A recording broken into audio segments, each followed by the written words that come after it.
Hi, I'm Michelle Cromer. I'm Perla Maldonado. And y'all have tuned in to our YouTube show, Creating a Meaningful Life, where we ask ourselves big questions and we search for meaningful answers.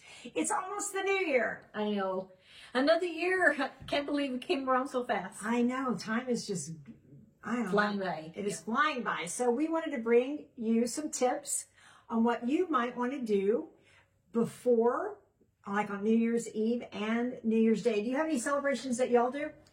Not really. I mean, you know, New Year's has never been a big deal for me and my family. Yeah, one year I went to Times Square in New York. I was in my 20s. This was the biggest mistake of my life. I am 5'3". I'm not a big person. I was studying finance at NYU at the time, and the person that I was dating lived there and said, let's go. So, okay. So he said, don't put anything in your pockets because you're going to get pickpocketed. And above all else, do not lose me.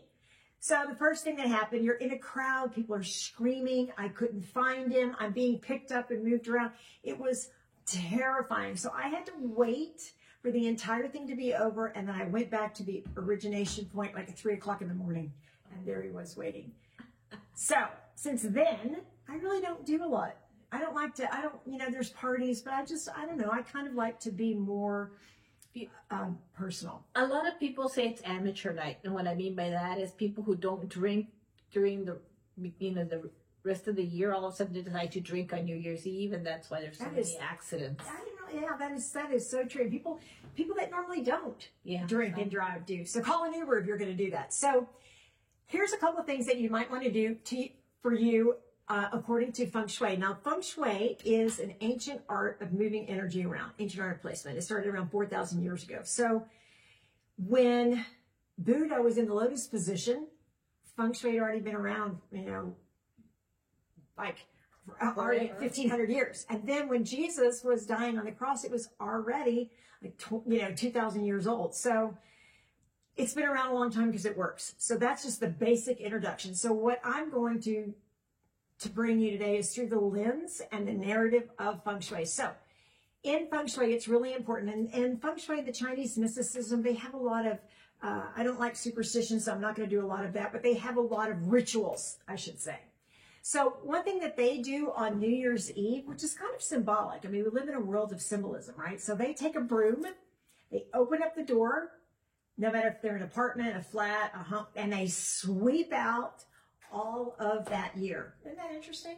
So they're sweeping out the kind of like dust and stuff? Yeah, just like, not even that. They're just like symbolically letting go of 2024. And as they're sweeping, they're letting go of any resentment or any toxic energy, or forgiving themselves for doing whatever that they may have done. And so it's like brand new start, clean start. Brand new start, clean start. That's on the day before. And also on New Year's Eve, clean up your house because, and this isn't even just Chinese mysticism. We did this in my house too. My parents were very strict on New Year's Day not to do things like pay bills, argue, clean the house, because then that would be something that you were going to be doing every day. So clean up your house the day before so that you can really take that day off. Then I don't really know how I feel about this, but I'm just going to present it. Get rid of anything broken. And the reason why they say, because you break your chi. Did you know that there's a Japanese tradition? If you have a broken bowl, they fill it with gold. Oh. And they make it even more valuable. And I kind of adhere to that policy, but I'm just saying. So another thing you're going to want to do is on New Year's Eve is stand in the middle of your house. So you're just going to get really grounded. You're going to clear your mind, and you're going to just imagine what you want for the next year. Imagination is so powerful. So powerful. Visualization. And I like to ring bells, or you can light incense, or you can sage, or whatever you want to do. But that symbolically is representing all of you're standing at that tightrope of what is past and what is future. And in the present moment, you're going to clean up that energy and get ready to go. So now, it is New Year's Day. This is really important. Pick a word that's going to represent that year. This isn't Feng Shui. This is just energy. So, for example, I don't know what your word might be. It could be service. It could be gratitude. It could be compassion. It could be love. Health. Oh, that's a great one. That's a great one. So the first word out of your mouth on New Year's Day is that word. Health. Health. So everything revolving your health, so that you ask yourself the question, is this going to help or hurt my health?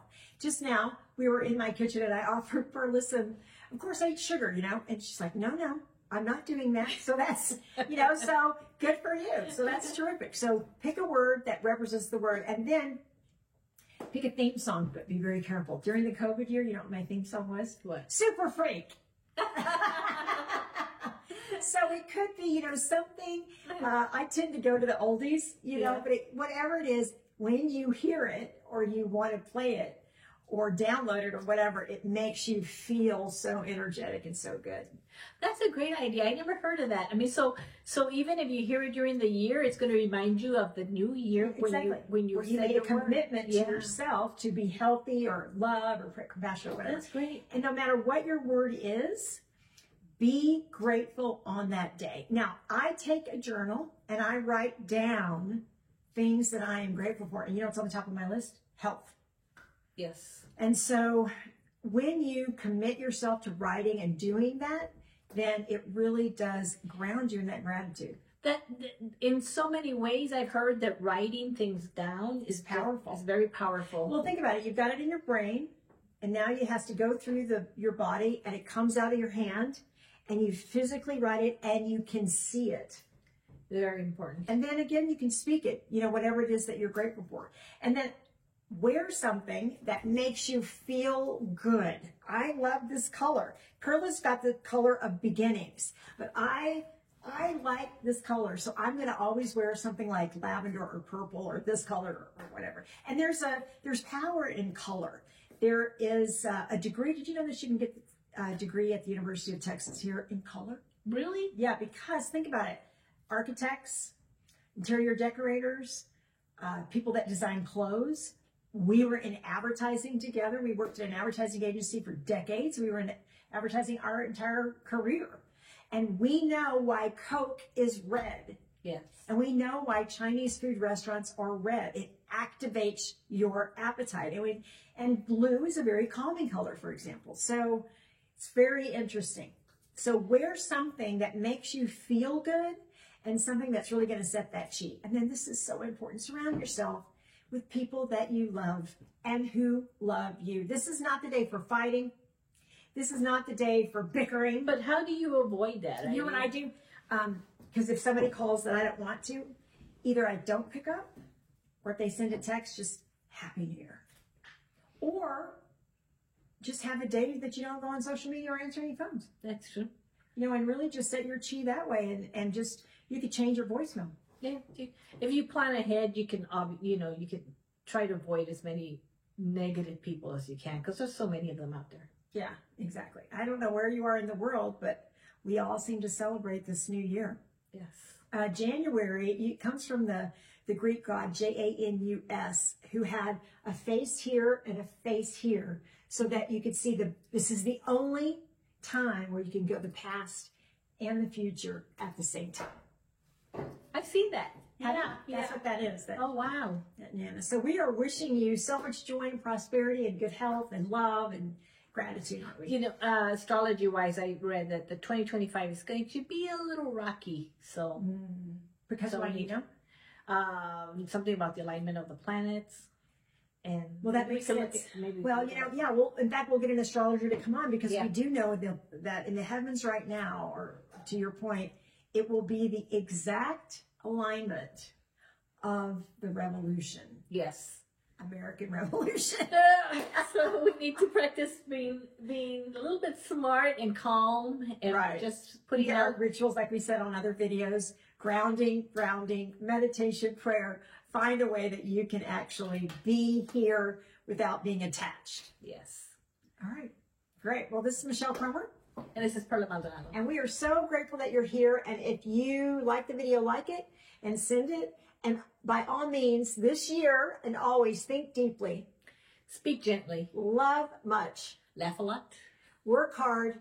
Give freely. And be kind. Especially to yourself. Especially to yourself. Thank y'all. Bye. Bye.